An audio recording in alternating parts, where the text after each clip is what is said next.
Dans l'Imperium, certains métiers ne sont pas de simples fonctions, ce sont des destins. Ils confèrent prestige, immunité, privilèges, parfois même un parfum d'éternité. Mais rien n'est jamais gratuit. À mesure que l'on s'élève, la vue se dégage et l'air se raréfie. La tentation grandit tout comme l'isolement. L'ombre du trône d'or couvre autant qu'elle écrase. Nous allons gravir ces degrés, du meilleur poste au sens impérial, prestige, pouvoir, capacité d'agir, jusqu'à l'ultime hauteur, là où les décisions ne gouvernent plus seulement les hommes, mais l'histoire elle-même.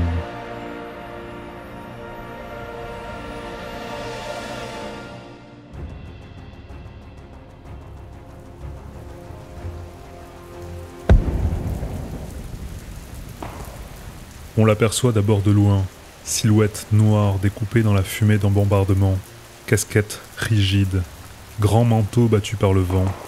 Il n'est pas un simple officier ni un prêtre, il est la lame froide que l'empereur plante dans le cœur tremblant des lignes humaines. Le commissaire avance et la lâcheté recule. La plupart naissent une seconde fois à la Schola Progenium, ces écoles de pierres et de prières où l'on élève les orphelins des serviteurs de l'Imperium. Là, on apprend à parler comme on tire, sans trembler. On récite des litanies jusqu'à ce que la fatigue abdique. On marche droit, on étudie l'histoire impériale comme on affûte un glaive. Le commissariat, aussi nommé Officio Praefectus, ne relève pas de la chaîne de commandement ordinaire. Ce n'est pas un rouage, c'est un couteau posé sur la table. Le commissaire accompagne une compagnie, parfois un régiment entier, parfois la flotte. Il observe, écoute, jauge. Il n'est pas là pour commander chaque manœuvre, et il est là pour assurer que l'ordre existe encore quand tout vacille. Si un capitaine fléchit, le commissaire devient la voix de l'empereur, et la voix de l'empereur ne tremble pas. Le jour où il arrive, on remarque d'abord le silence. Les blagues s'éteignent, les cartes disparaissent, les regards se redressent. Dans son ombre, les sermons du ministerum portent plus loin, les ordres claquent plus net. On sait que la discipline n'est plus un mot, mais une frontière. De l'autre côté, il y a les champs d'exécution et les fosses anonymes. S'il lève son pistolet, c'est pour rappeler que la survie d'1 million d'âmes vaut plus que les hésitations d'un seul. Et s'il range son pistolet, c'est pour dire que la foi a été payée d'avance. Son arsenal est simple, presque austère. Un pistolet bolter ou un pistolet laser lourd, une épée énergétique, une main qui ne tremble jamais. Sa véritable arme reste la parole. Elle tranche comme une baïonnette quand il prononce les quelques phrases qui font basculer des vies. Il connaît la valeur d'un silence, d'un regard, d'un pas mesuré entre deux rangs couverts de boue. Les mots ne sont pas des décorations, ce sont des munitions. Il les économise, puis il les tire au moment exact. Dans le feu de la bataille, le commissaire n'est pas un spectateur, on le voit tenir la tranchée à côté des conscrits. Bottes dans le noir, manteau chargé de pluie. Il s'avance là où l'onde de panique menace de rompre. Il saisit un porte-étendard par l'épaule et le replace dans la lumière. Il relève un sergent par le col et lui rend sa voix. Il prend parfois la tête d'une charge quand il comprend que personne d'autre ne le fera. Il sait que le courage est une monnaie contagieuse et il en paie le prix sans compter. On lui prête 1000 visages car les régiments façonnent leurs commissaires. Certains incarnent la rigueur sans concession, statue de granit qui ne sourit jamais. D'autres, plus rares, deviennent des légendes de chair, des héros presque malgré eux. Siaphas Cain, déclaré héros de l'Imperium, a survécu à force de pragmatisme, d'instinct et d'un humour discret que le destin a transformé en miracles répétés. À l'autre extrémité du spectre, Sébastien Yarrick, lord commissaire d'Armageddon, a regardé un seigneur de guerre orc dans les yeux et a répondu à la brutalité par une volonté d'acier, jusqu'à adopter la griffe de l'ennemi et un œil bionique qui brûle encore dans les champs des cantiques. Et puis, il y a Ibram Gaunt, commissaire devenu colonel, ciment silencieux d'un régiment fantôme, qui a prouvé qu'un commissaire peut gouverner par respect autant que par peur. car tout est là, dans l'équivalent savant entre la peur et l'admiration. La peur n'est qu'un pont fragile, on le franchit vite, et il se brise si aucun pilier ne le soutient. L'admiration, elle, élève. Le meilleur commissaire sait insuffler aux hommes l'idée que mourir ici, ensemble, est un choix lucide qui sauve des milliards d'inconnus. Il donne aux soldats la géométrie morale qui leur manquait, un dessin simple dans la tempête. Il rappelle la hiérarchie sacrée des choses. L'empereur d'abord, le régiment ensuite. L'autorité commissariale n'est pas qu'un droit, c'est un fardeau. Le commissaire paie ses décisions en cauchemar qu'il ne confesse à personne. Il a vu des regards se casser comme du verre. Il a entendu des derniers mots qu'il n'oubliera plus.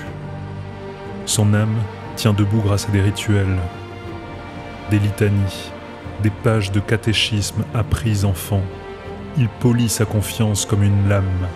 Il la garde brillante pour qu'elle ne rouille pas dans l'habitude. Il sait qu'un jour, un tir perdu, un éclat d'obus, un accident de grenade malheureux pourront mettre fin à sa mission. Il marche pourtant au premier rang, précisément pour interdire à l'idée d'échec de trouver un perchoir. Pourquoi cette fonction figure-t-elle parmi les plus prestigieuses de l'Imperium, dans une galaxie où tant d'emplois ne sont que de longues agonies sans gloire? Parce qu'il concentre en une seule vie le pouvoir d'infléchir le destin d'une armée. Un seul ordre, une seule exécution, un seul discours peuvent transformer une déroute en victoire, une armée en peuple, un sacrifice en légende. Le commissaire n'est pas riche, il n'est pas confortable, il n'est pas adulé par les foules au sens où l'entendent les nobles de Terra. Il est respecté comme on respecte une pierre d'angle. Sans lui, la bâtisse s'effondre. Ceux qui rêvent d'influence subtile, d'actions décisives à l'instant qui compte, trouveront ici un trône taillé dans l'austérité.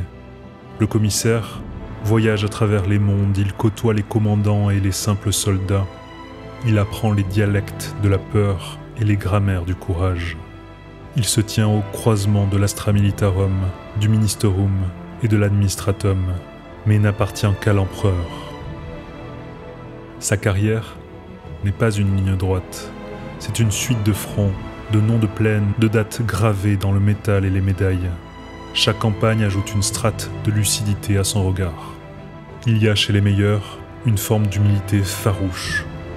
Ils ne parlent pas d'eux-mêmes, les hommes parlent pour eux. On raconte qu'un jour, alors que la ligne fléchissait, un commissaire a simplement posé sa main gantée sur l'épaule d'un conscrit, et que le régiment entier s'est remis à marcher. On raconte qu'un autre a fait face à un psycheur devenu torche vivante, et l'a apaisé d'une prière sèche comme un ordre. On raconte qu'un troisième a rangé son pistolet au moment où tout le monde attendait le coup fatal, choisissant le pardon pour acheter sans faute future. Les légendes et cantiques exagèrent parfois, la vérité demeure simple. Le commissaire est la mémoire vivante de ce que l'humanité doit à l'empereur. Il n'a pas besoin d'être aimé, seulement d'être cru. Il n'a pas besoin d'être parfait, seulement d'être juste au moment exact. Son pas régulier au milieu des tirs traçants est une prière en mouvement. Ses ordres, quand il en donne, sont des points jetés par-dessus l'abîme. Sa présence, même silencieuse, corrige la trajectoire invisible d'une armée entière. Dans cette liste des meilleures fonctions de l'Imperium, le commissaire a sa place, non pas parce qu'il survit plus souvent, ni parce qu'il s'enrichit, mais parce qu'il habite le point de bascule où les défaites deviennent des victoires racontables. Il est l'architecte du courage d'autrui. Il veille, il tranche, il sauve.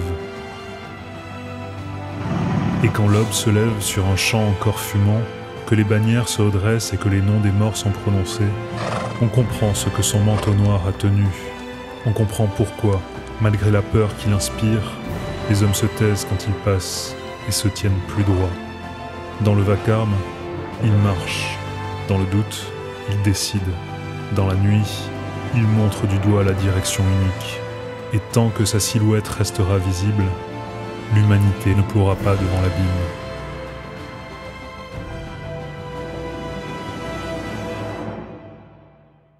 Dies irae, dies il,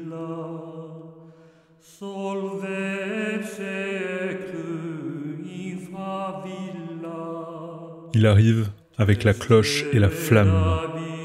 Mais la flamme n'est pas qu'un symbole. Elle tranche, elle juge, elle purifie. Le missionnaire n'est pas un diplomate en robe, ni un anthropologue curieux. Il est la main doctrinale du Ministerum sur des mondes qui hésitent encore entre l'idole et l'empereur. Il écoute, mais il tranche. Il observe, puis il ordonne. Sa douceur, quand il en use, n'est jamais de l'indulgence, c'est une étape avant le faire. Formé au sein du Ministerum, il connaît la liste des hérésies comme un chirurgien connaît les os. Il porte en mémoire l'âge de l'apostasie et sa réforme de Sébastien Thor. Le décret de passivité inscrit dans sa conscience. Les raisons précises pour lesquelles les Adeptas Sororitas veillent sur des lieux saints. On lui a appris qu'une coutume n'est tolérable que si elle s'incline devant le credo. Tout ce qui détourne le regard des fidèles est coupé net. Une superstition inoffensive peut être corrigée à l'encre impériale. Un culte menteur, lui, est délié, dispersé, consumé.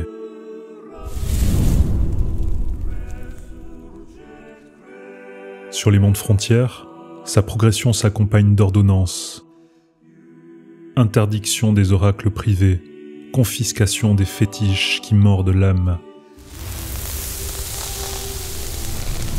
Destruction publique des grimoires. Il plante un autel et proclame la liturgie. Ce qui plie est rebaptisé.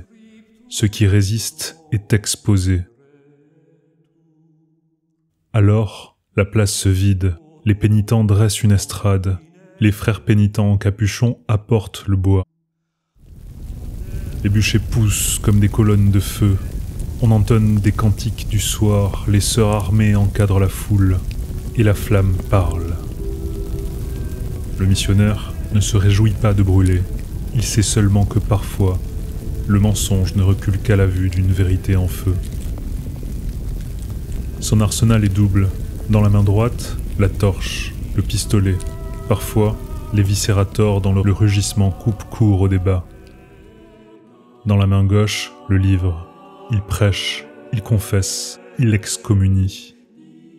Il organise des ordalies, tranche des querelles de doctrine, impose des pénitences publiques. Le blasphème n'est pas une opinion, c'est un poison. La sorcellerie n'est pas un folklore, c'est une porte ouverte dans le flanc de la cité. Il fait fermer des tavernes où l'on prophétise contre l'empereur.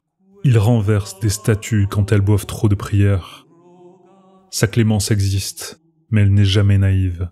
Elle relève un fautif pour l'aligner, pas pour relativiser. Il n'agit pas en franc-tireur. Sous son regard, les Adeptas Sororitas tiennent la ligne. L'ordre Dialogus apaise les malentendus de langue. Les milices de pénitents naissantes sont encadrées pour ne pas dégénérer en brigandage. La foi n'a pas besoin d'émeutes, elle a besoin d'obéissance claire. Il veille donc à ce que le feu purifie sans déchaîner la vengeance. Sur un monde ruche, il peut ainsi orchestrer une semaine de procession, de confessions massives et de bûchers du soir, jusqu'à ce que les toits cessent de fumer et que les idoles redeviennent de simples pierres. Dans le vide interstellaire, sa voix tient l'équipage. Il bénit la coque qui gémit, impose les mains au navigateur, distribue les psaumes qui étouffent les chuchotements de l'immatérium. Là encore, aucune tolérance pour l'ombre. Un hôtel privé qui s'obstine, une chapelle clandestine qui égare l'écart, et la sanction tombe. Il sait que la translation n'aime pas les compromis. Un vaisseau qui prie droit survit. Un vaisseau qui prie mal disparaît. Pourquoi cette fonction figure-t-elle parmi les meilleures de l'Imperium ? Parce qu'elle dresse la colonne vertébrale des mondes. Il donne un langage commun aux foules. Il coupe court aux mensonges qui prolifèrent dans la pénombre. Il recrée l'ordre moral, sans lequel l'administratum n'administre rien, et l'astra militarum ne tient pas la ligne. Il ne fabrique pas une paix molle, il forge une fidélité lucide.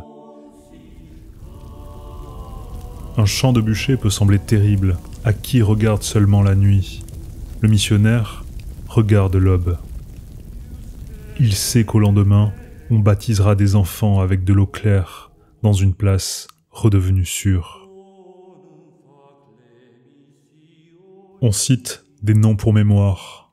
Confesseur Kirinov pour la sévérité droite. Uria Jacobus pour le courage des humbles. Sébastien Thor pour la réforme qui rend la rigueur intelligible. Ces figures rappellent au missionnaire anonyme que sa fermeté n'a de sens que si elle est conduite à la prière, non à l'ivresse du pouvoir. Alors il écrit, il rend compte, il accepte la surveillance d'esprit droit. La doctrine ne s'épuise pas dans le feu, elle s'achève dans des vies qui tiennent debout. Au soir, après les décrets, après les confessions, après la lueur orange qui s'éteint sur la place, il range sa torche, nettoie son pistolet, referme le livre. Il ne se croit pas clément, il se veut juste. Il sait que l'empereur n'a pas besoin d'excuses. Et si, pour retrouver cette voie, il faut des bûchers, alors la cloche sonnera. Puis viendront les cantiques, et les gestes redeviendront droits.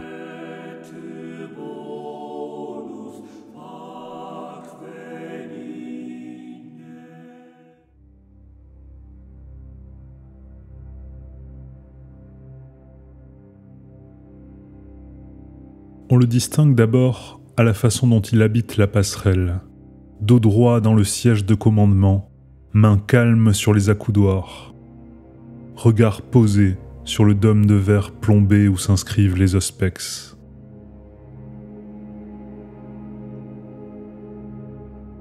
Autour de lui, la nef respire comme une cathédrale de métal, vox qui chuinte, cœur d'astropathe derrière une grille dorée, encens qui fume sur l'autel de l'esprit de la machine. L'officier de la flotte n'est pas un simple marin des étoiles, il est l'architecte du feu à l'échelle d'un monde. On le forme dans les scolas navales et les académies segmentaires. Il y apprend la géométrie des batailles stellaires, la doctrine de l'impérium, la liturgie de la translation. Il étudie la mécanique des boucliers à vide, la façon dont un canon Nova allonge une ligne de bataille, l'art de lancer des torpilles comme on lance une phrase sans hésitation. On lui enseigne la modestie face aux grandes maisons nobles de navigateurs, car la route leur appartient. La prudence également envers le Mechanicus, car la nef est un sanctuaire vivant où l'orgueil du capitaine se paie en milliers de morts. Sur la passerelle, tout rituel et précision. Avant chaque translation, il écoute le confesseur réciter les litanies lors de l'activation et du maintien du champ de Gélaire. Il demande au maître des auspex de faire taire les parasites. Il consent au rite d'allumage des réacteurs à plasma dans l'ingénarium ou plasmodie des technoprêtres. La cloche de quart sonne, les cloisons vibrent et gémissent. Les cadres se signent de l'Aquila. À son signal, la nef plonge dans l'impossible.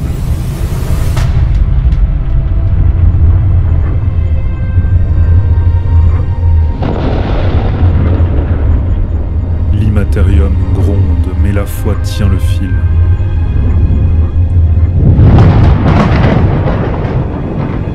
Quand les étoiles reviennent, il est déjà en train d'ordonner la veille, de recalculer la position par l'astronomicane,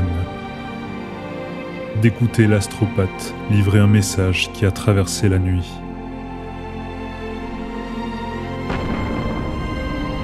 Le combat, ensuite, est une liturgie nue.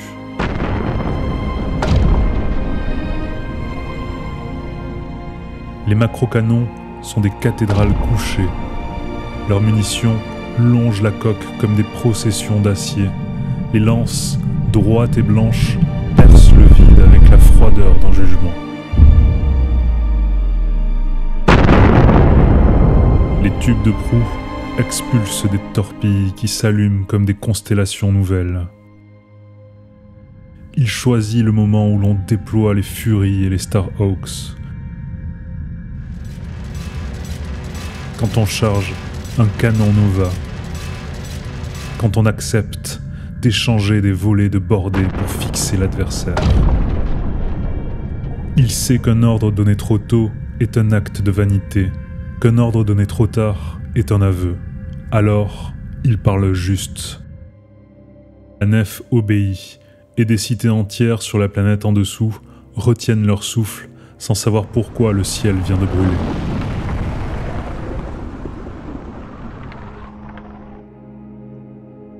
Son autorité ne se mesure pas seulement au ton de sa voix, elle se mesure à l'épaisseur de ce qu'il tient. Des vies par milliers, matelots, maîtres d'équipage, artilleurs, officiers de quart, serviteurs encastrés dans la coque, enfants du vide nés sous les voûtes d'acier.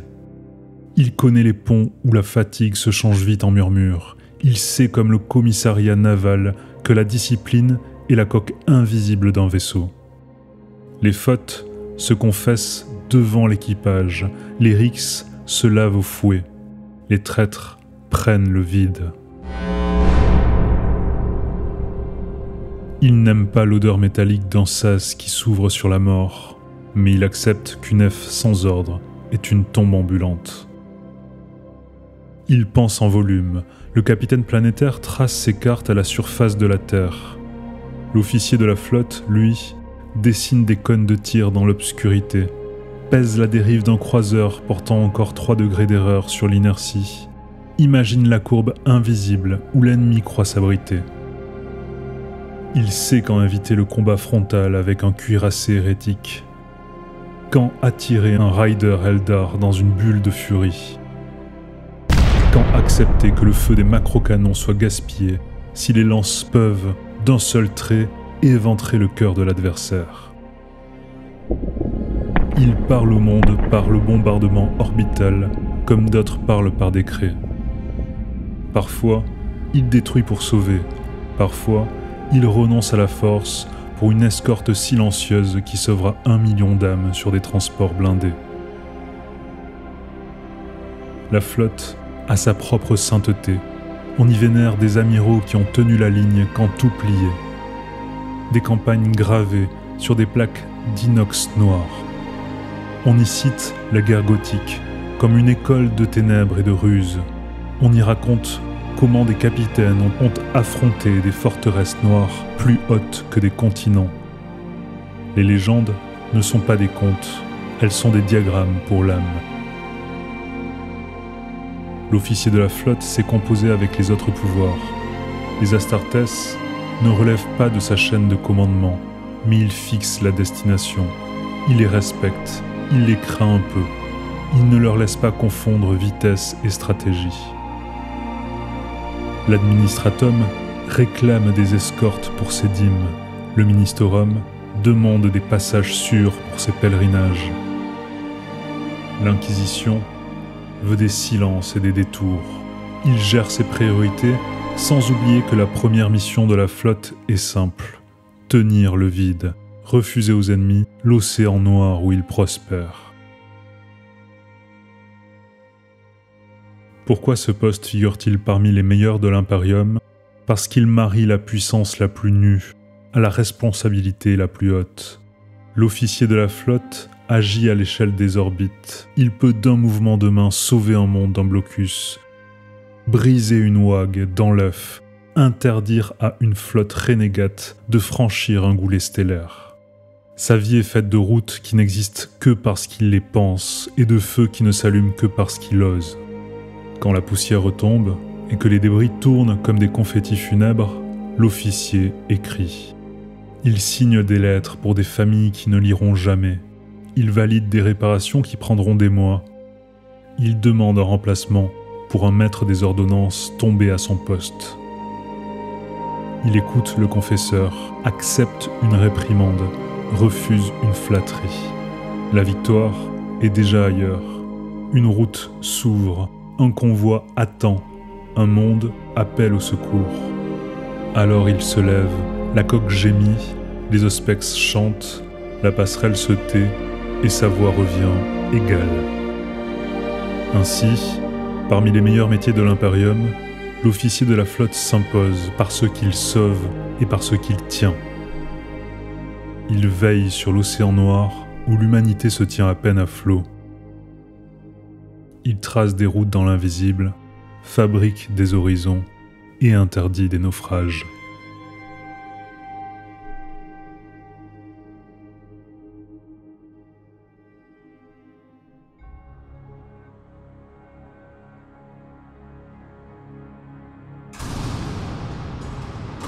La nef hangar s'ouvre comme une basilique mécanique. Statue de saint, encens de prométhium, prière monotone du sacristain. Là-haut, au milieu de câbles et de treuils, l'armure trône, haute comme une chapelle. En bas, un homme se signe de l'Aquila. On l'appelle Sion. Il n'est pas encore un héros. Il est un héritier qui va s'asseoir sur un trône, capable de mesurer le poids d'une âme.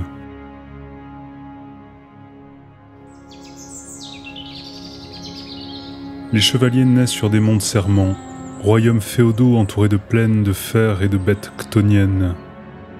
Leurs maisons portent des noms anciens, gravés sur des bannières qu'on bénit, avec le même sérieux que des reliques. Terrine l'azuré, Griffith l'écarlate, Cadmus au vert profond, Hawkshroud au serment tenace, Raven au damier noir et blanc. Chaque maison se partage entre deux fidélités qui ne s'excluent pas. Kestor Imperialis, tourné vers l'empire des hommes, et Kestor Mechanicus, tourné vers l'omnimésie du Mechanicus. La politique se règne dans les salles aux vitraux, la foi se tranche dans les forges.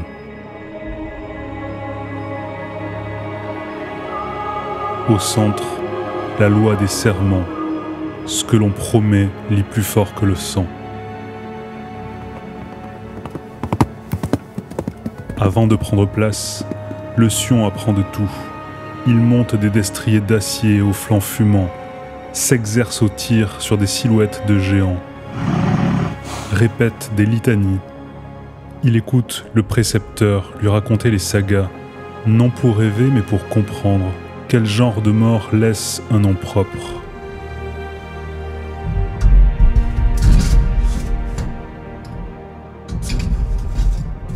Puis vient le jour où l'on ouvre le cœur de l'armure.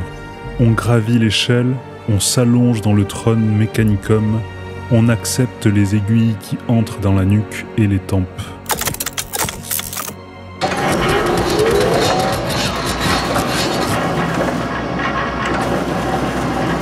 On se laisse envahir par l'empreinte. Le trône a une mémoire. Il a porté d'autres vies. Il a gardé leur reflet. S'il juge l'esprit indigne, il resserre ses griffes invisibles. S'il accepte, il souffle une seconde pulsation, lente, titanesque. On ne pilote pas un chevalier, on pactise avec lui. Les rites sont précis. Le sacristain veille, officie dans sa langue d'huile et de binaire.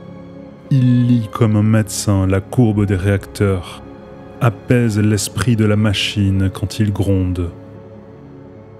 On trace sur le pectoral l'Aquila ou l'engrenage sacré. Puis on prononce les promesses au monde, à la maison, à l'empereur et à l'omnimésie. À partir de cet instant, la solitude change de nature. Elle n'est plus un isolement humain, c'est une cabine où deux volontés respirent ensemble, l'homme et son colosse.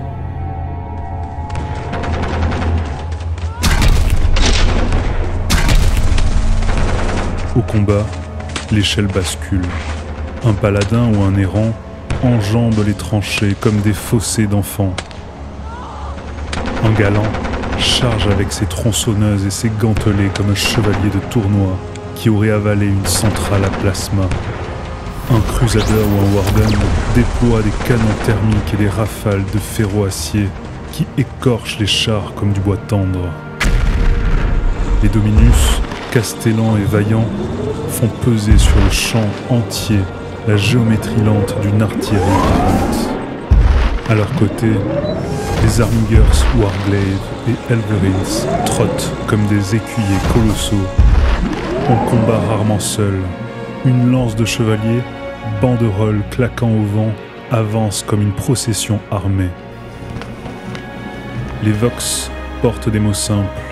Gloire au monde, tenez la ligne. À point nommé, le Sion coupe son tir pour ne pas brûler un escadron de l'Astra Militarum.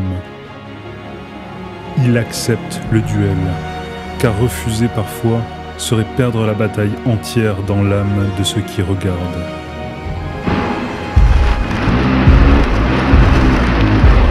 La machine parle. Elle ne parle pas avec des phrases. Elle parle par insistance. Elle désire l'affrontement droit, le choc franc.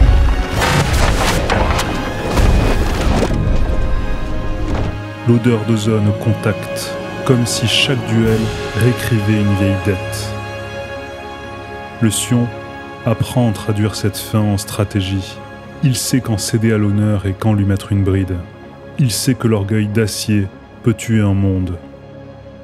Sa main se pose sur les poignets, sa voix murmure pour lui seul, puis, quand il met le colosse en marche, l'énorme corps se jette en avant avec une grâce de cathédrale, lame tronçonneuse allumée, bouclier ionique levé comme un vitrail de force. La psychologie d'un chevalier n'est pas celle d'un simple pilote. On reçoit des messes entières de respect, mais on paie d'une forme de fatigue qui ne ressemble à rien d'autre. Dans la chaleur du sarcophage, les capteurs envoient l'odeur de la poussière, le goût du sang dans la gorge, le martèlement sourd du pas qui passe par les os.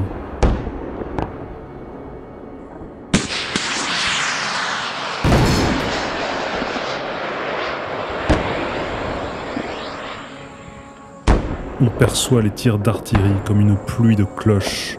Le moment se réduit à des arcs de tir, à des silhouettes immenses, à des prières rapides. Après la bataille, on retire les câbles l'un après l'autre. La peau sue, les mains tremblent. Le sacristain pose 2 doigts sur la carotide et dit seulement « vivant ». Alors, on descend, et le silence humain étonne. Si petit après le tonnerre. Le chevalier appartient au présent, mais il porte le passé comme une chasuble lourde.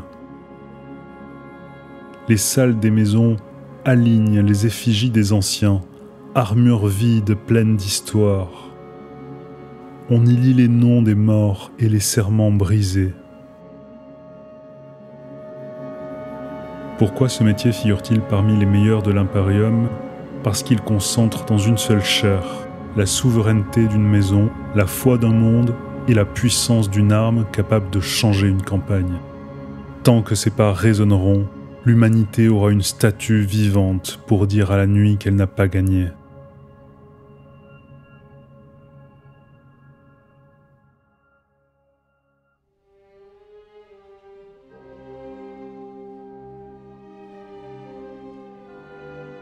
On reconnaît d'abord sa maison à la signature qui ouvre les portes.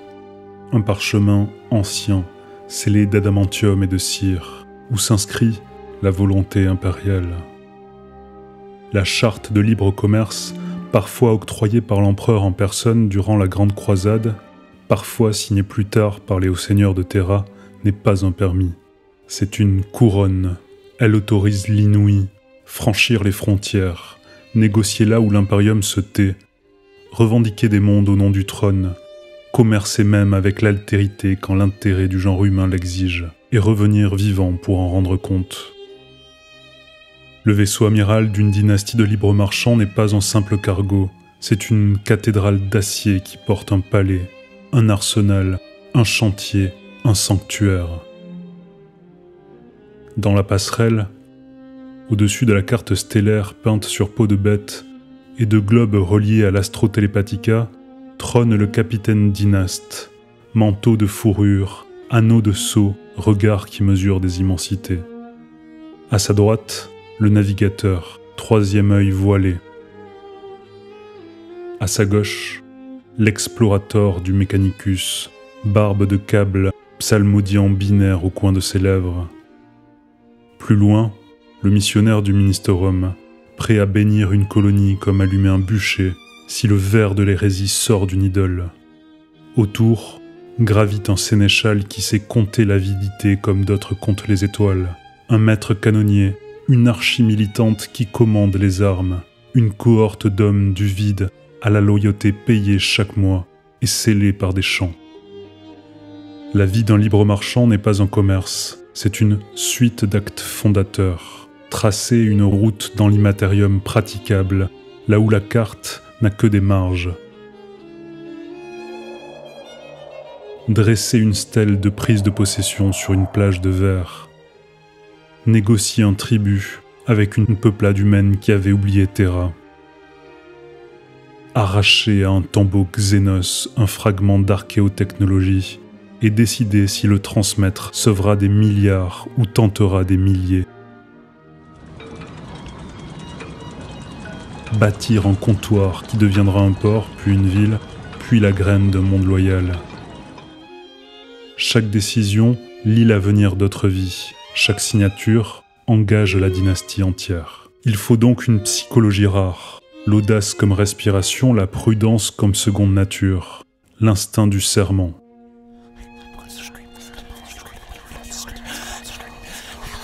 Un libre marchand sait que l'immatérium mange les vaniteux et que la diplomatie tue les naïfs. Il sait sourire à des Eldar tout en préparant une retraite couverte. Tendre une main à un clan demi-humain, puis refermer la prise si la mutation franchit la ligne invisible ou la compassion devient trahison. Il sait écouter un inquisiteur et lui offrir ce qu'il demande sans jamais donner plus que ce que la charte autorise. Un bon dynaste n'est pas un pirate aux dents d'or, c'est un souverain d'entre deux, arbitre d'une frontière mouvante. La charte, pourtant, ne protège pas de tout. Elle donne des droits exorbitants, lever des troupes privées, armer des canonnières, juger à bord par une loi qui porte le sceau familial, parler d'égal à égal avec des gouverneurs quand les convois de dîmes dépendent de ses escortes. Mais elle exige des comptes. L'administratum réclame la part du dû. Le Mechanicus veut son tribut en données et en reliques. Le Ministerum exige des chapelles érigées là où poussent les comptoirs. La flotte impose des couloirs, l'arbitesse rappelle que la lex imperialis mord même dans le vide. Et l'Inquisition, quant à elle, demeure la voix qui peut tout interrompre, parfois d'un simple regard. Le libre marchand prospère s'il comprend que son autonomie est un prêt. S'il l'oublie, elle devient une accusation. Les jours ordinaires n'existent pas. Il y a les semaines de translation où l'on récite les hymnes du Gélaire, où l'on répare des sections de coques en priant de ne pas attirer l'attention de ceux qui rôdent. Il y a les accostages sous des soleils inconnus,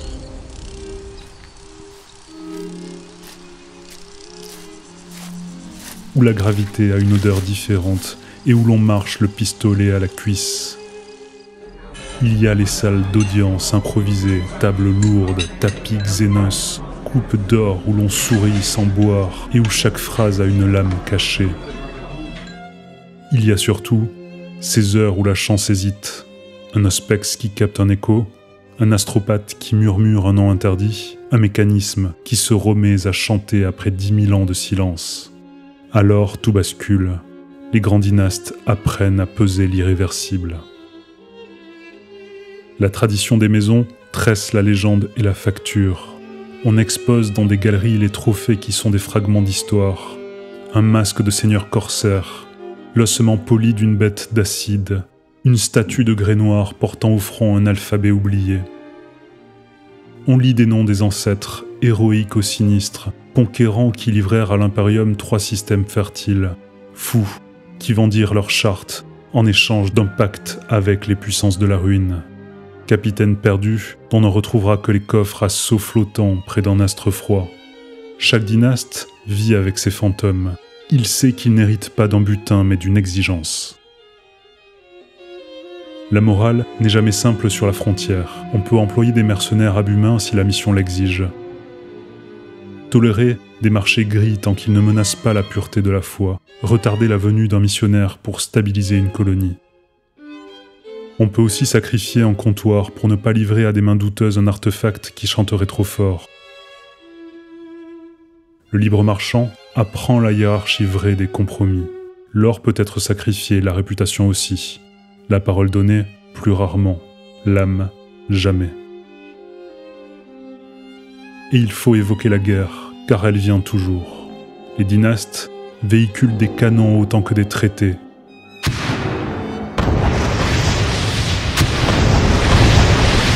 Ils possèdent des frégates rapides, des croiseurs lourds, des flottilles d'auxiliaires, leurs ponts portant des batteries de macro-canons et des lances qui frappent à longue distance. Leurs soutes déversent des compagnies d'armes à la bannière de la maison. La passe d'abord est diplomatique, la seconde est économique, la troisième est de feu. Un libre marchand digne sait où s'arrête la négociation et où commence la bordée. Pourquoi ce statut figure-t-il parmi les meilleurs de l'Imperium? Parce qu'il agrège en une seule existence l'exploration, la souveraineté, la fortune et la responsabilité la plus aiguë. Le libre marchand ouvre des cartes, il fabrique de nouvelles géographies pour l'humanité. Il réveille des cendres, il trace des routes, il découvre des menaces avant qu'elles n'atteignent les frontières. Il offre à l'Imperium des marges qui respirent, et s'il échoue, il peut perdre d'un coup sa dynastie, son vaisseau, sa charte, son nom. On mesure les grands au retour, quand le vaisseau coupe ses réacteurs près d'une station de l'administratum et que la proue s'aligne sur un quai sanctifié. La nef exhale une haleine d'ozone et de fatigue. Alors, le dynaste descend, seau familial à la ceinture, escorte au pas lourd. Il présente la dîme, carte nouvelle, registre, minerai, reliques sous voile, traité signé, icône d'église nouvelle. Il présente aussi les morts, listes, plaques, drapeaux pliés. Il n'y a pas de triomphe, il y a une reconnaissance silencieuse entre ceux qui savent. L'empereur a été servi. Au soir, quand la passerelle se vide et que les vox s'éteignent, le libre marchand reste parfois seul devant le dôme, avec pour seule compagnie le clignement des étoiles. Il pense à l'endroit où sa route a brisé la nuit, à ce jour où il a reculé pour ne pas donner une relique à une voix qui voulait trop, à cet autre jour où il a ordonné de tirer et où la diplomatie s'est consumée avec les voiles de l'adversaire. Il ne se raconte pas d'histoire, il sait que sa grandeur n'est ni la richesse ni la liberté, mais l'équilibre qu'il tient entre le risque et l'obéissance. Et tant qu'un libre marchand lira à haute voix les clauses de sa charte devant un ciel vierge, l'empereur aura des yeux qui voient plus loin que la dernière ligne de ses cartes.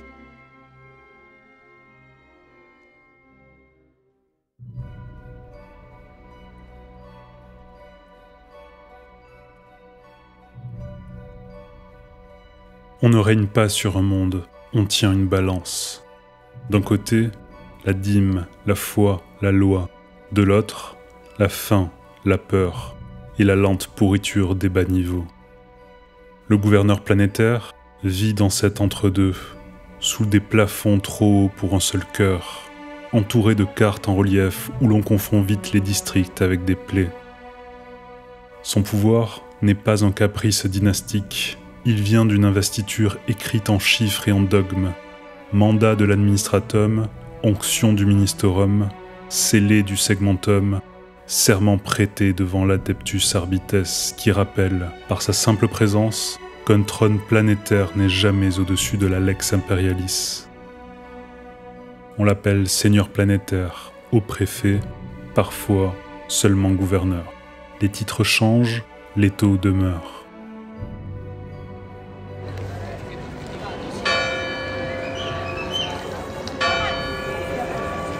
Quatre horloges rythment sa journée.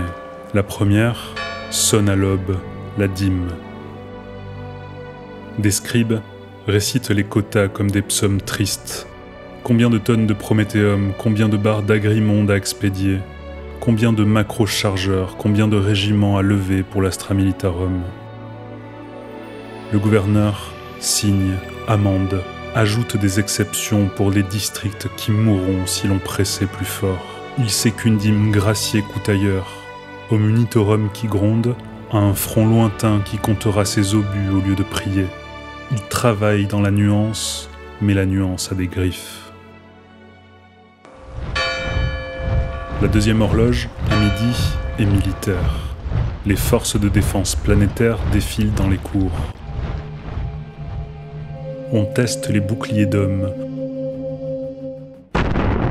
On fait rugir un macrocanon orbital qui vibrera jusque dans les vitraux du palais. Le gouverneur n'est pas un amiral, pourtant, il parle aux officiers de la flotte pour caler les couloirs d'approche. Il n'est pas général, pourtant il signe les levées.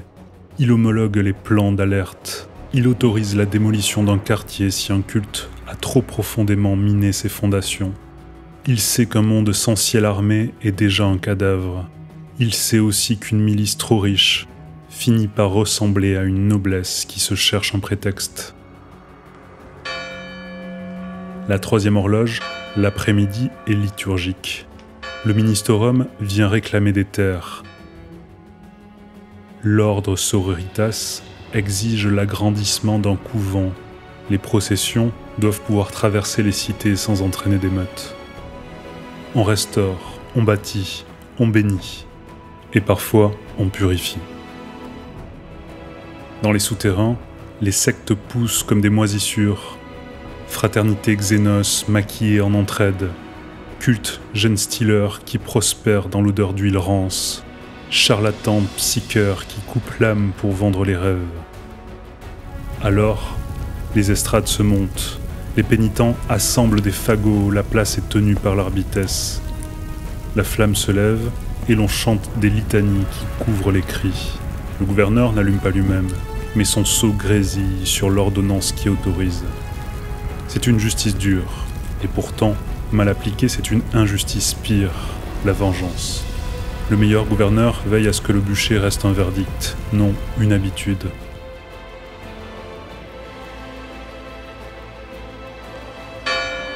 La quatrième horloge, la nuit, est politique. Nobles manteaux lourds, guildes parfumées, capitaineries de docks et maisons marchandes envahissent les antichambres. On promet des routes neuves, on marchande des zones franches, on exige des rémissions de peine pour un fils indigne. Le gouverneur écoute, il connaît les patronymes par leurs péchés héréditaires, les maisons par leur seuil de rupture, les guildes par les quartiers où elles graissent les mains. Il distribue faveurs et coups de règle. À chaque complaisance, il soustrait ailleurs un peu de paix. À chaque gifle politique, il gagne une haine qui se souviendra. Tout cela ne dit encore rien de la solitude. La planète, en vérité, n'obéit jamais complètement. Elle consent, elle ruse, elle s'endurcit. Dans les cités, l'oxygène manque les jours de chaleur. Les ascenseurs se bloquent. Des milliers d'âmes tournent comme des poissons dans un bocal. Dans les falaises industrielles, les scories tombent en pluie de métal sur les plaines. On moissonne des céréales que les paysans ne goûteront jamais.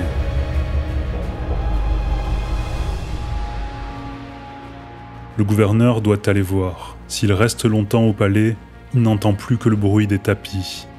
Les bons descendent sans prévenir dans une caserne des défenses planétaires, marchent 1 heure sur un quai corrosif, s'agenouillent un instant dans une nef à moitié éteinte. Ils se rappellent l'odeur de la poussière acide, ils se vaccinent contre la cour. Il n'est pas seul pour autant. Autour de lui, des pouvoirs parallèles tracent des limites invisibles. L'Adeptus Arbites, gantelé d'adamantium, n'obéit pas au palais. Il veille sur la loi et peut frapper un gouverneur si la corruption mord trop profondément. L'Adeptus Mechanicus ne sert pas. Il concède, il facture, il prie des dieux dans les ingénieras. Sans lui, pas de forge, pas de bouclier, pas de machines qui tiennent la ville debout. Les chœurs astropathiques chantent dans sa tour close. L'Inquisition, quant à elle, ne prévient pas. Elle entre, elle demande, elle emporte. Quant aux Astartes, lorsqu'ils descendent, ils ne demandent pas l'autorisation, ils informent. Il faut savoir plier sans rompre, tenir sans défier, servir sans souffrir. Il y a des jours où tout bascule. Un message astropathique qui n'arrive pas, une lune qui cesse de répondre, une translocation qui recrache dans le halo exo-atmosphérique, une flotte au blason hérétique. Alors, la musique change. On rappelle les garnisons, on arme les batteries. On réquisitionne les locomotives blindées. On scelle les portes des niveaux inférieurs. Le gouverneur écrit au département du Munitorum, demande des renforts qu'on lui promet dans un délai qui ressemble à des prières. En attendant, il tient. Il visite les hôpitaux, il serre une main, il signe l'exécution d'un spéculateur de vivres. Il ordonne l'ouverture des réserves du palais pour une cantine populaire. Sous la pression, on voit la vérité d'un règne. Son âme paye. Il a des cauchemars où ses cités brûlent sans bruit, où les boucliers se fendent comme du verre, où l'inquisiteur pose sur son bureau un sceau d'exterminatus. Les exemples abondent, saints et monstrueux. Des dynasties ont bâti des aqueducs à travers des mers de rouille, transformé des cailloux en ruches loyales, tenu des sièges jusqu'à ce que la flotte déchire la nuit de ses lances. D'autres ont vendu leur planète aux plus offrants. Pacte de psycheurs dans des caves, taxes volées aux processions,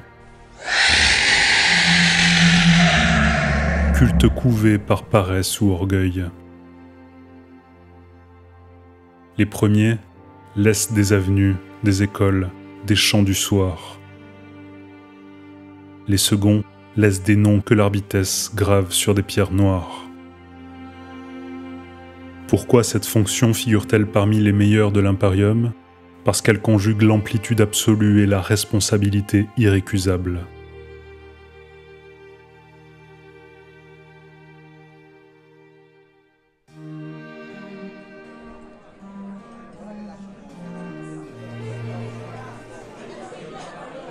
Un palais ne se construit pas seulement avec des pierres, il se bâtit avec des exemptions, des chartes, des serments, des dettes qui n'expirent jamais. Le noble de haute naissance habite cet empilement invisible. On le reconnaît à sa voix égale quand il traverse une salle d'audience, au héros qui précède son sceau, à l'art des salutations codées qui valent parfois plus qu'un décret. Il n'est pas un gouverneur, sauf quand il l'est par cumul. Mais il en est l'architecte discret, le banquier, le mécène, la mémoire.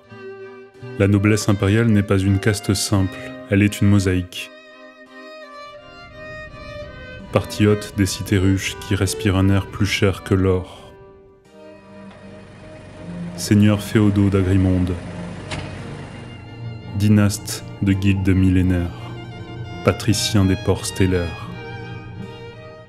Certains portent un titre qui remonte à la Grande Croisade. D'autres ont acheté par des siècles de services et de rachats le droit d'appeler leur famille une maison.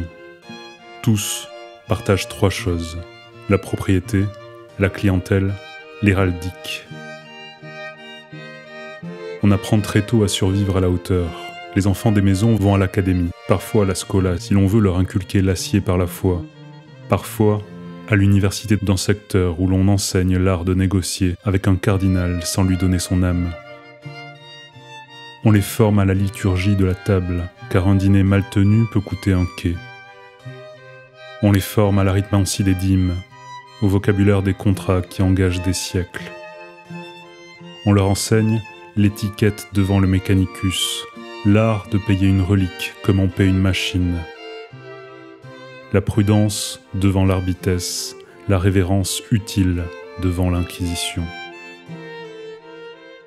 Puis vient l'apprentissage réel, un domaine à gérer, un doc à tenir, une milice de maisons à discipliner avant qu'elles ne se prennent pour une armée.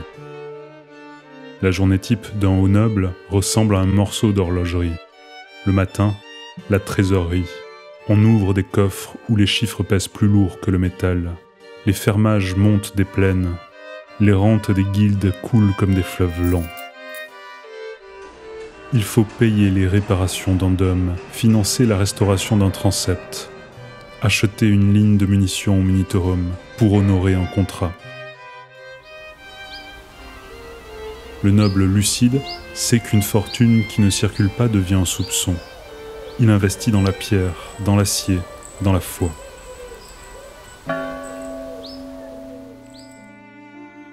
À midi, le pouvoir. On reçoit des délégations, maîtres de dock, prévôts de district, intendants de mines, représentants de maisons rivales.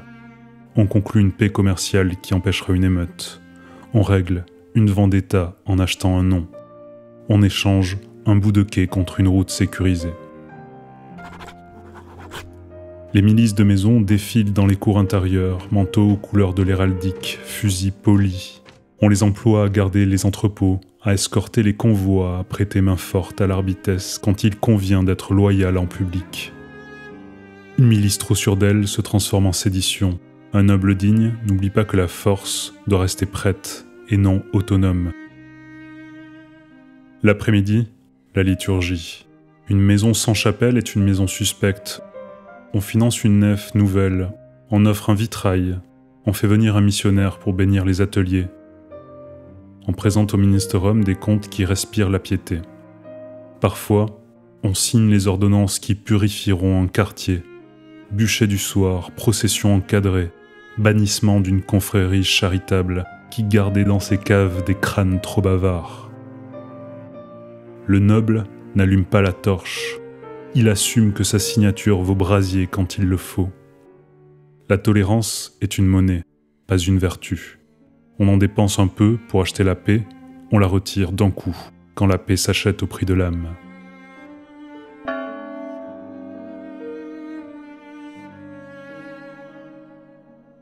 Le soir, la politique de haut étage.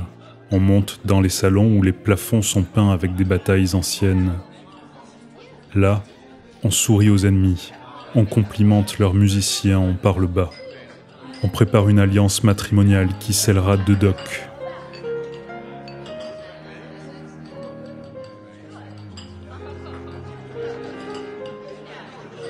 On promet à un cardinal la restauration d'un hospice en échange d'un silence sur une vieille affaire. La noblesse porte des noms qui pèsent. Certains sont honorables par nécessité. La maison Elmar de Necromunda a fait de la survie un art politique. D'autres lignages ont tenu des mondes féodaux en paix relative pendant des siècles, équilibrant dîmes, foi et orgueil local. D'autres noms sont des cicatrices, familles englouties par des cultes, dynasties brisées par une inquisition qui a trouvé trop de portes dérobées vers le warp, une généalogie cabossée et comme une fissure dans un dôme. Un jour, elle cède. La psychologie du haut noble n'est pas qu'un orgueil, c'est une discipline. On apprend à se lever quand on est malade parce qu'un dîner ne se déplace pas. On apprend à ne pas boire pour ne pas trop parler. On apprend à perdre avec grâce quand on a mal calculé et à gagner sans humilier quand on a tenu le fil. On se méfie de l'oisiveté, car c'est dans les heures mortes que Slanesh tend ses rubans, que les jeux deviennent des cultes, que les raffinements tournent au rite. Les maisons qui tombent ne tombent pas par pauvreté, elles tombent par mollesse.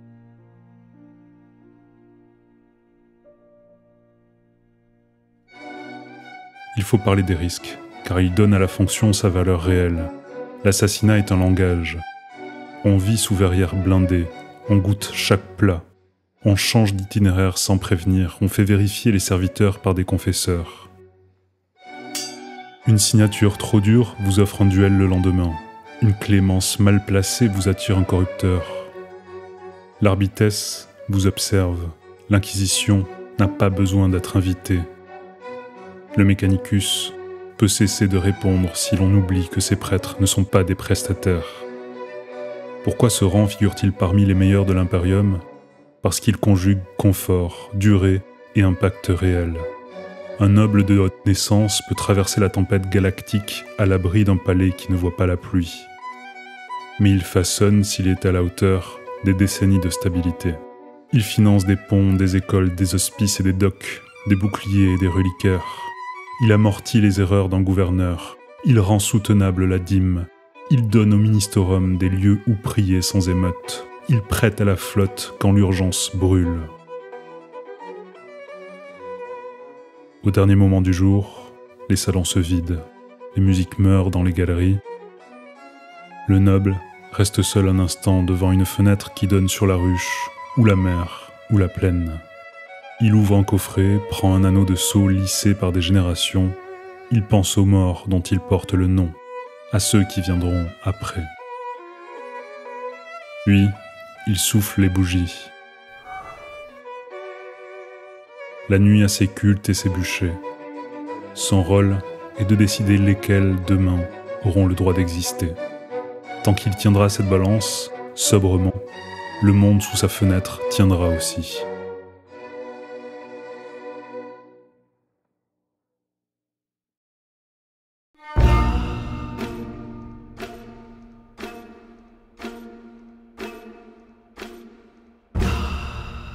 Il suffit parfois d'un geste, la rosette levée dans une salle pleine, et le monde se tait.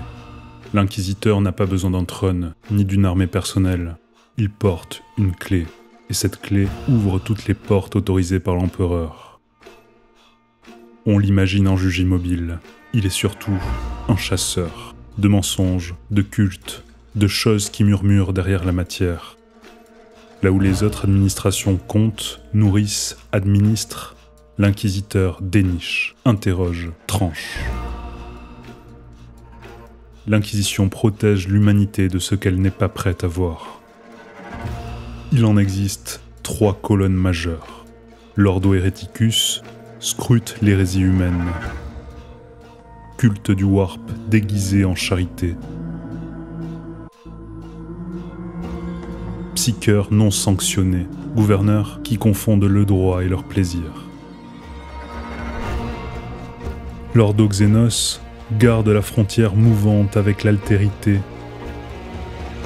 Hérédité corrompue, technologie tentante, pactes qui promettent la paix et livrent des chaînes. L'Ordo Malleus, enfin, tient la ligne contre l'impossible. La démonologie, les brèches, les pactes signés en saignée d'âme.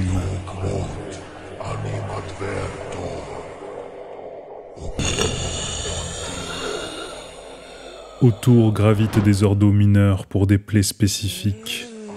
La peste et ses revenants, le temps et ses accidents, l'ombre assassine qui exige un contrôle. Mais quelle que soit la bannière, la méthode demeure, voir ce que personne ne veut voir, trancher quand personne n'ose décider. La formation est longue, presque toujours clandestine. On commence acolyte, on finit parfois interrogateur, si on survit assez pour recevoir enfin la rosette. Un inquisiteur apprend les langues mortes pour surprendre un serment dans une crypte, apprend les rites de l'omnimessie pour parler sans humiliation à un explorateur, apprend les cartes des sous-ruches pour traverser une ville comme un texte. On lui enseigne également à tenir un premier silence quand un gouverneur ment sans cligner. On lui enseigne à tirer quand l'aveu exige une preuve sanglante. On lui enseigne la différence entre la peur utile et la terreur qui fabrique des mensonges. Sa maison et sa suite, une cellule d'acolytes et de serviteurs, un scribe qui se souvient des décrets par cœur, un lex mécanique qui lit les binaires du Mechanicus comme d'autres lisent les visages, un psycheur sanctionné sous amulette de plomb, un Jokaero, Xenos signesque dont les doigts bricolent des miracles de technologie que nul humain ne sait expliquer, un confesseur qui pose la question juste, et parfois un paria, cette âme muette, dont l'absence de champ psychique assèche le warp dans un périmètre étroit. Avec eux, ils traversent les cités dorées et les bas niveaux qui sentent la rouille. Ils questionnent un cardinal et un docker la même heure. Ils passent des archives scellées aux caves où se promènent les rumeurs. Une journée typique n'existe pas, mais on peut en raconter l'allure. Au matin, l'archive, le givre sur des seaux oubliés, l'odeur sèche du papier sanctifié.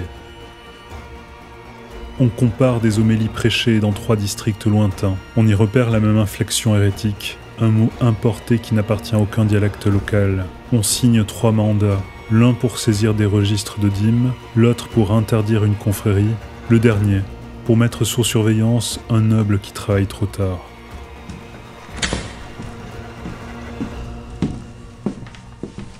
À midi, la visite du palais.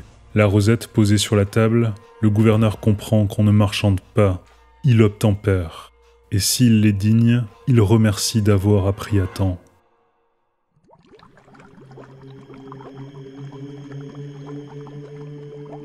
L'après-midi, les bas niveaux, un hôtel de fortune qui suinte, un prédicateur aux yeux trop clairs, une idole qui boit plus d'encens qu'elle n'en rend.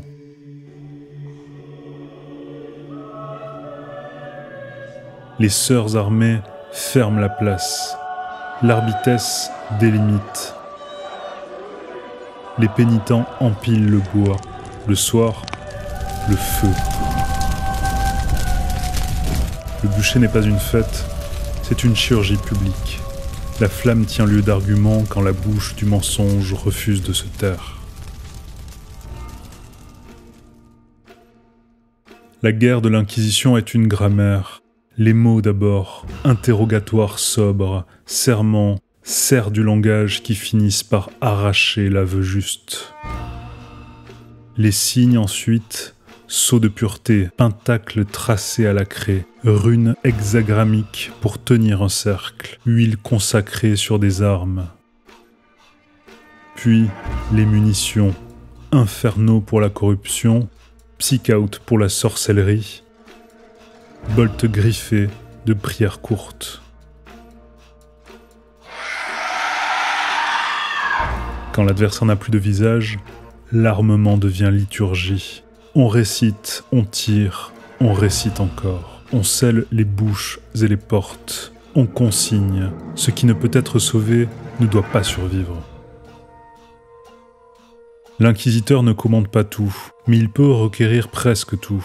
Une escouade de l'arbitesse, un dôme à fermer, une nef du munitorum à détourner, un macrocanon orbital à pointer sur une ruche condamnée.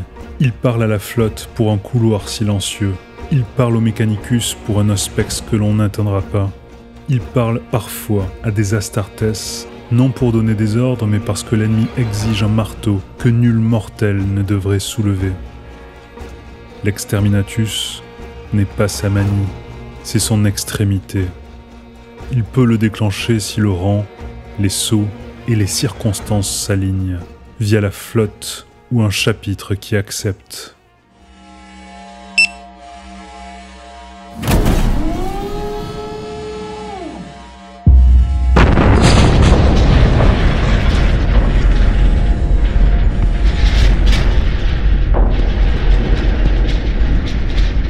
Il sait ce que coûte un monde, il préfère sauver tôt que purger tard. La psychologie tient comme un fil entre 2 gouttes. Trop de clémence et les cultes prospèrent à l'ombre des bonnes intentions. Trop de dureté et l'on fabrique du silence qui pourrit sous la pierre. Les meilleurs gardent l'équilibre. Ils ne confondent pas la peur avec la foi, ni l'obéissance avec la vérité. Ils acceptent de se faire haïr quand il le faut. Ils acceptent aussi de se faire contredire par un père. Car l'Inquisition n'est pas monolithique. Elle se déchire parfois pour mieux rester droite. On parle alors de doctrine. Les Amaltiens veulent préserver la stabilité de l'Imperium, colmater, soutenir, étouffer les crises pour que la grande machine continue. Les monodominants pensent que l'humanité doit être seule. Tout ce qui n'est pas pur doit être brûlé, et vite. Les Tauriens cherchent dans les avatars saints un chemin de retour pour la volonté impériale, une théologie du vaisseau vivant pour l'esprit du trône. En face, des radicaux, xanthites, qui veulent manier l'ombre pour dompter l'ombre.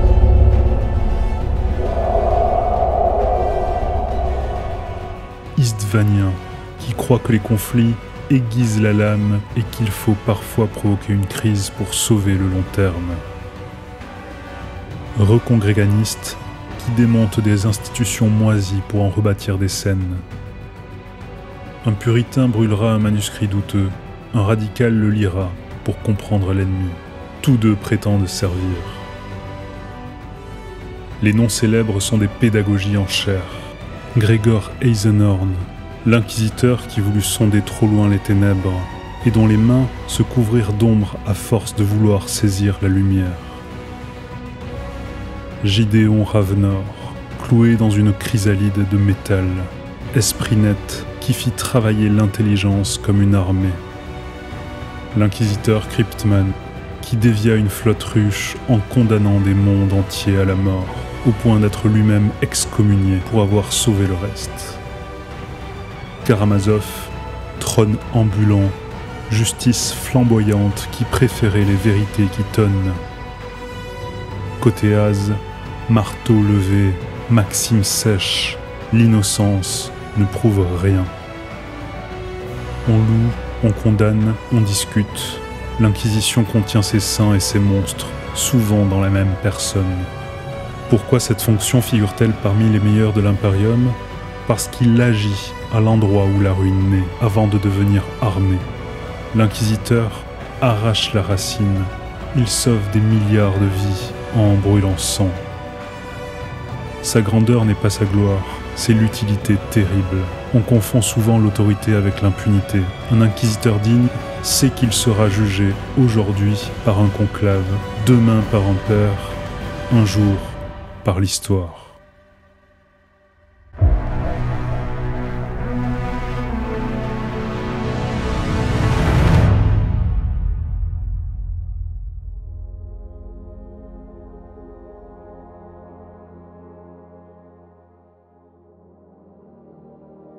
On les entend avant de les voir. Un froissement d'or et de cuir, le murmure des ventilations sacrées, le souffle profond d'une forteresse qui ne dort jamais.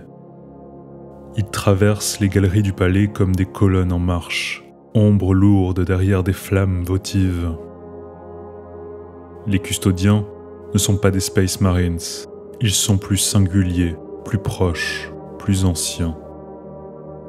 Ils sont la garde personnelle de l'empereur, la main levée qui interdit au siècle de s'approcher trop près de son trône. Ils naissent d'un art oublié, une forge de chair et d'esprit que l'humanité ne s'autorise pas ailleurs. Chaque custodien est façonné à l'unité, choisi parmi les promesses les plus hautes. Sculpté par des rites bioalchimiques et des disciplines psychagogiques dont on ne prononce pas les noms. Là où les Astartes sont fils d'une lignée, eux sont fils d'une intention. Chacun reçoit un nom plein, un destin propre, un secret. On ne les dénombre pas comme une légion, on les compte comme on compte les piliers d'un temple, un par un. On les forme dans le cœur même du palais impérial, entre la porte de l'éternité et des salles que nul mortel ne franchit. Ils étudient la guerre comme une grammaire totale. L'arme d'Ast qu'est la lance gardienne avec son bolter intégré, la hache castellane qui tranche sans se souiller, le bouclier Praesidium qui arrête plus qu'un tir, la courte Misericordia que l'on porte non par vanité mais par devoir. Le palais n'est pas seulement des murs, c'est une énigme vivante. Les custodiens le parcourent, le testent, le défient. Les jeux du sang rythment leur année. Infiltration simulée, attentat fin, brèche imaginée puis comblée. Tout ce que pourrait tenter un ennemi, il le tente avant lui. Le but n'est pas de réussir, mais d'empêcher que quiconque ne réussisse jamais. Le lendemain, on renforce un sas, on déplace une garde, on revoit la rotation d'un cœur. Cette obsession n'est pas de la paranoïa, c'est un amour sec et lucide pour la seule citadelle que l'humanité ne peut pas perdre. Il y a les compagnons, ceux qui veillent au plus près du trône, immobiles comme des statues et pourtant présents comme des juges. On les voit dans la pénombre du Sanctum Imperialis, au bord d'une mer de câbles et d'encens, l'oreille tournée vers la mécanique patiente du trône d'or. À quelques niveaux plus bas, des salles noires avalent chaque jour des milliers d'âmes en offrande. Les custodes passent parfois par là silencieux, comme les témoins armés d'une prière. Ils n'empêchent pas le sacrifice, ils garantissent seulement qu'ils ne servent jamais une autre bouche que la lumière. Quand Terra respire, ils sortent parfois. La galaxie connaît leur bannière, l'escouade Alarus qui tombe comme un verdict en armure Terminator sculptée. La Dread Host qui marche à l'allure d'Angla. La Solar Watch qui monte les gardes extérieurs. Les émissaires Imperatus qui parlent au nom du trône quand il faut une bouche irréfutable. Les Vertus Praetors qui courent le vide à dos de motojet Down Eagle. Longtemps, ils restèrent à l'intérieur, gardiens d'une prison dorée où l'empereur se meurt à l'infini. Mais, après l'ouverture de la Grande Faille, ils ont repris la route. Trajan Valoris, capitaine général, a jugé que garder la porte ne suffisait plus s'il n'y avait plus la maison derrière la porte. Alors, on vit l'or à nouveau sur d'autres cieux, aux côtés des Sœurs du Silence, talons de l'empereur réunis.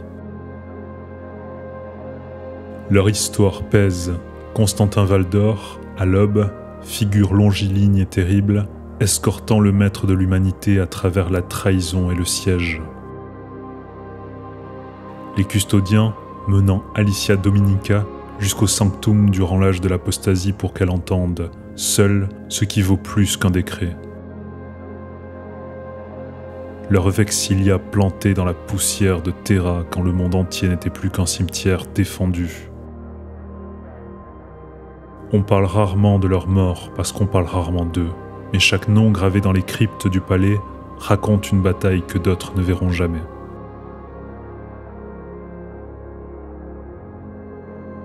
Au combat, ils ne ressemblent à personne.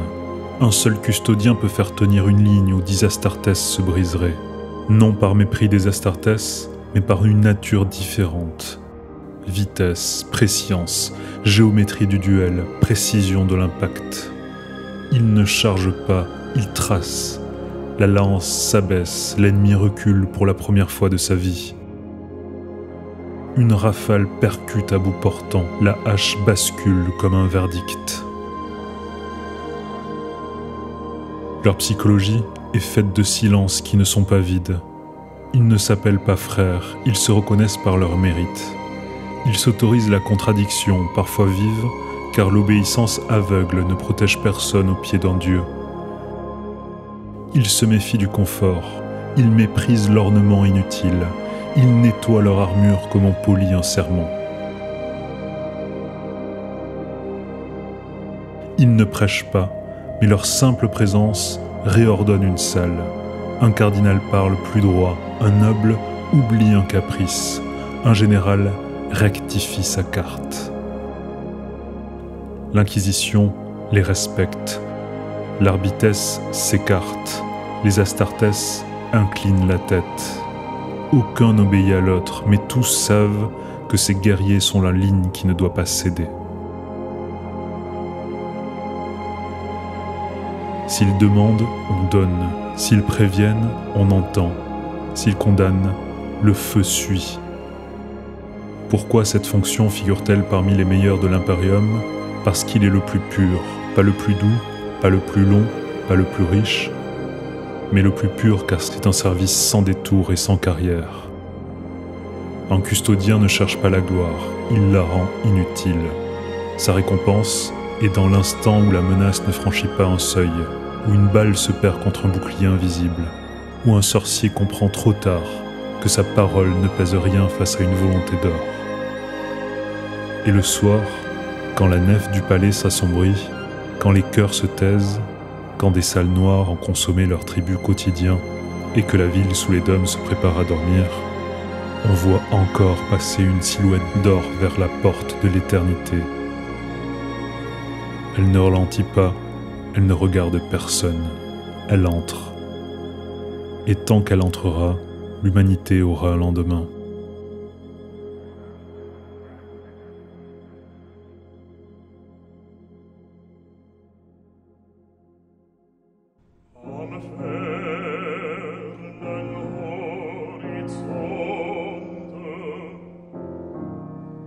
La salle est ronde comme un seau. Au centre, une table d'or noire. Au-dessus, des voûtes où des anges de métal tiennent des torches éternelles. Aux portes, des silhouettes d'airain veillent en silence. Le Senatorum Imperialis siège. Ici, chaque phrase pèse des siècles. Chaque signature voyage par 1000 bouches astropathiques. Chaque erreur prend la forme d'une guerre. Être haut seigneur de Terra n'est pas hériter d'un fauteuil, c'est être happé par une fonction qui dépasse les noms. La composition varie selon les âges, mais l'ossature reste. Le maître de l'administratum qui compte le souffle des mondes. Le fabricateur général de Mars, main droite des forges sacrées. L'ecclésiarque du Ministerum, gardien de la liturgie impériale. Le commandeur de la flotte et le lord commandant militant de l'Astra Militarum, armature de la guerre. Le maître de l'Astronomicon et le préfet de l'Astra Telepathica, voix et lumière à travers la nuit. Le grand maître de l'Officio Assassinorum, l'âme secrète. Le grand prévôt marshal de l'Adeptus Arbites, loi appliquée à la force du gantelet. L'émissaire paternoval du Navis Nobilité, clé des routes. Souvent, un représentant de l'Inquisition. Parfois, le capitaine général des Adeptus Custodes. Il y a d'autres sièges encore, chanceliers et orateurs des chartes, selon les crises et les accommodements. Peu importe le titre exact, tous savent que l'anneau commun s'appelle responsabilité. On n'y monte pas pour jouir, mais pour tenir. La journée commence bien avant l'aube de Terra. Les secrétariats déposent des liasses scellées par des mondes si lointains que leurs levées de soleil appartiennent à d'autres calendriers. On lit des chiffres de la grande dîme. On évalue les réquisitions du département du Munitorum. On évalue les demandes de la flotte pour un corridor sécurisé. On compare les rapports des arbites sur des gouverneurs qui se prennent pour des rois. À la première convocation, la nef se remplit.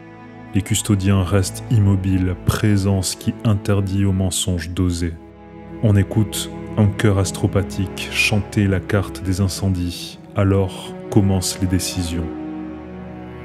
Les outils d'un haut seigneur sont des instruments de musique lourds, édits, décrétales, bulles, sanctions. On promulgue une croisade et l'impérium tout entier réorganise sa respiration.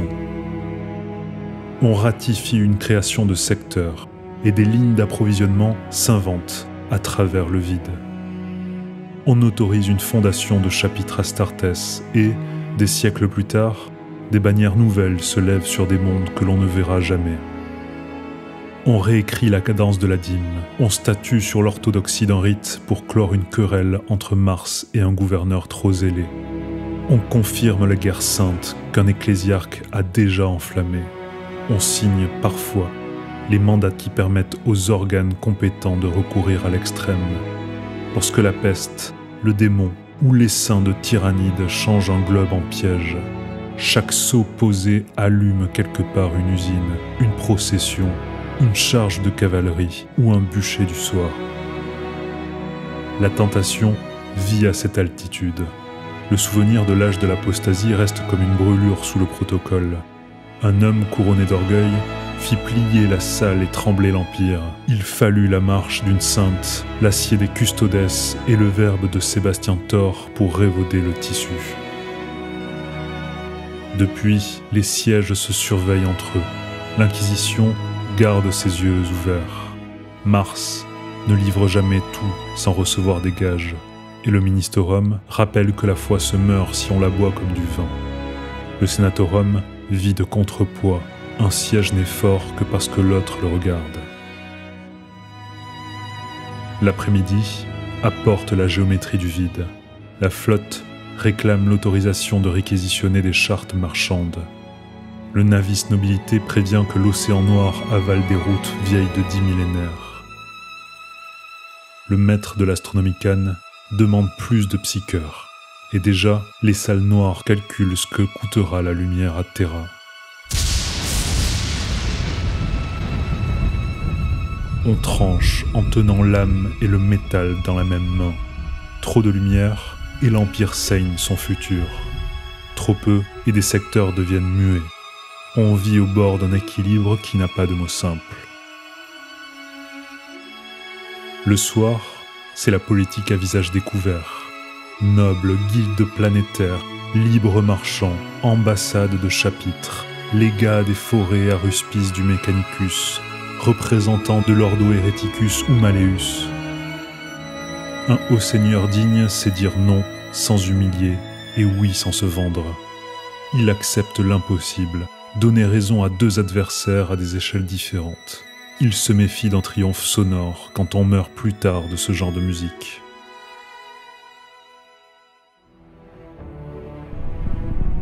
La guerre n'est jamais loin. Le Senatorum a connu des sièges où les lances des forteresses noires raturaient le ciel de Terra. Il a sonné l'alarme quand la grande faille a crevé le firmament. Il a reconnu l'autorité d'un régent qui revenait d'un tombeau azuréen pour relancer une croisade que l'histoire appellera Indomitus. Souvent, la salle parle peu. On se contente de signer le nécessaire pour que d'autres, ailleurs, puissent risquer leur chair. On sait que la grandeur la plus sûre est silencieuse. La psychologie d'un haut seigneur tient dans la discipline. L'ivresse des chiffres donne vite des idées de Dieu. La peur, elle, réduit à néant. Entre les deux, il y a l'art d'habiter un présent infiniment long. On pense par couche. L'urgence d'abord, à qui envoyer des munitions aujourd'hui, le prochain cycle ensuite, quelle dîme épargner ou écraser. Le siècle enfin, combien d'écoles d'ingénieurs fondées pour que des mains humaines sachent encore allumer des réacteurs quand on aura oublié le nom de celui qui a signé. On dort peu, on prie avec peu de mots.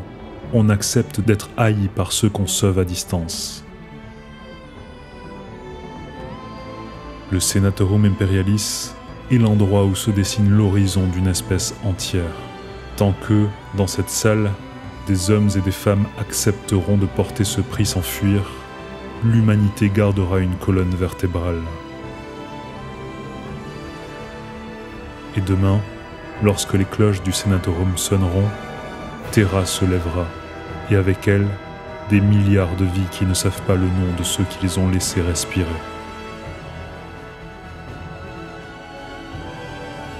On pourrait croire que ces meilleurs métiers sont des refuges. Ils sont des sommets, ce qui n'est pas la même chose. On y voit plus loin, on respire plus haut, on décide plus vite. Mais l'air y est plus mince et la chute plus longue. Le meilleur dans l'Imperium, c'est simplement là où les décisions ont un poids cosmique.